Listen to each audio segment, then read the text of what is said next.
Hello everyone. इस video में हम आईबीपीएस क्लर्क प्रीलिम्स के पेपर को डिस्कस करेंगे। मेरी मॉर्निंग की पहली शिफ्ट थी और ये पेपर मैंने खुद अटेम्प्ट किया था। मैं अपना एक्सपीरियंस इसमें शेयर करना चाहता हूँ। जो भी एग्ज़ाम देना चाहते हैं या जिनकी अगली शिफ्ट होने वाली है वो इस वीडियो को एक बार देख लें, जिससे उन्हें आइडिया लग जाएगा कि पेपर का लेवल कैसा है, क्वेश्चंस कैसे आ रहे हैं, और इससे उन्हें भी आगे जाकर हेल्प ही होगी।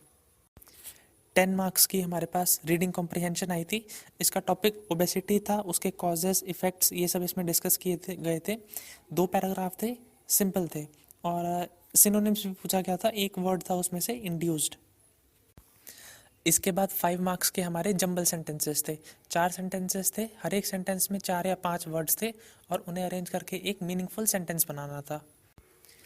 इसके बाद 5 मार्क्स की हमारे पास एरर डिटेक्शन थी। एरर डिटेक्शन का लेवल ईजी था। इसके बाद 5 मार्क्स का हमारे पास सेंटेंस करेक्शन था। मींस 3-4 वर्ड्स दिए हुए थे सेंटेंस के, और ऑप्शन में भी 3-4 वर्ड्स दिए हुए थे।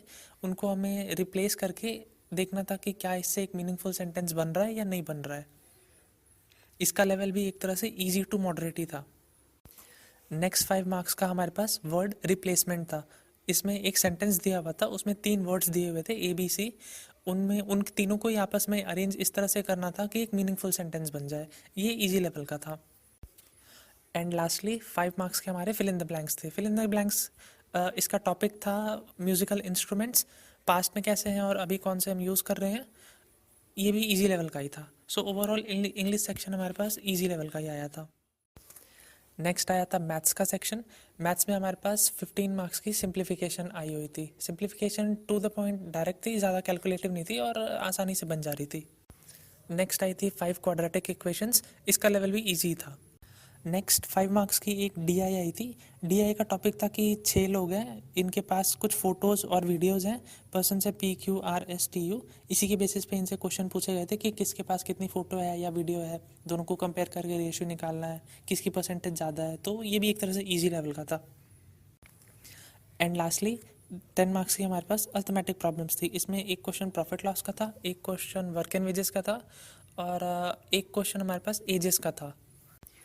लास्ट सेक्शन था हमारा रीजनिंग। रीजनिंग में हमारे पास पहली पजल आई थी। 8 लोग हैं, एक बिल्डिंग में रहते हैं, और उनको सिक्वेंशली अरेंज करके क्वेश्चंस के आंसर देने थे। ये 5 मार्क्स की पजल थी। नेक्स्ट 5 क्वेश्चंस हमारे इनइक्वालिटी के थे। ये डायरेक्टली आए थे और ये सिंपल थे। थर्ड थर्ड टॉपिक था हमारा 8 लोगों ने सामान खरीदा है, एक के पीछे एक करके, और उनका सीक्वेंस हमें अरेंज करना था।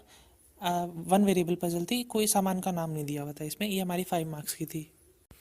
नेक्स्ट पजल थी हमारी एज के ऊपर। 7 पीपल हैं, उनकी एज 2020 से कैलकुलेट करके दी गई है, और उसको हमें अरेंज करके अप्रोप्रिएट जगह पे बिठाना था।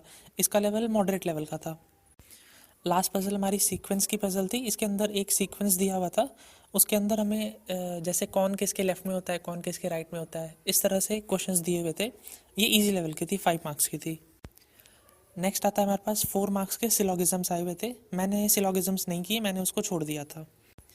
लास्ट 2 हमारी वर्ड प्रॉब्लम्स थी। एक वर्ड दिया हुआ था कैश्यूनट। इसमें हमें सारे अल्फ़ाबेट्स को अल्फ़ाबेटिकली अरेंज करके देखना था कि कौन अपनी पोजीशन पे रिपीट होकर आ रहा है या नहीं आ रहा है। लास्ट क्वेश्चन हमारे एक वर्ड दिया हुआ था, उसमें वॉवल्स को प्रीवियस में और कॉन्सोनेंट्स को नेक्स्ट में चेंज करना था। ये भी इजी लेवल के क्वेश्चन थे। सो ओवरऑल रीजनिंग भी हमारी इजी टू मॉडरेट लेवल की ही आई थी। ओवरऑल कहें तो पेपर का लेवल इजी टू मॉडरेट ही था, ज़्यादा हार्ड नहीं था, सिंपल था।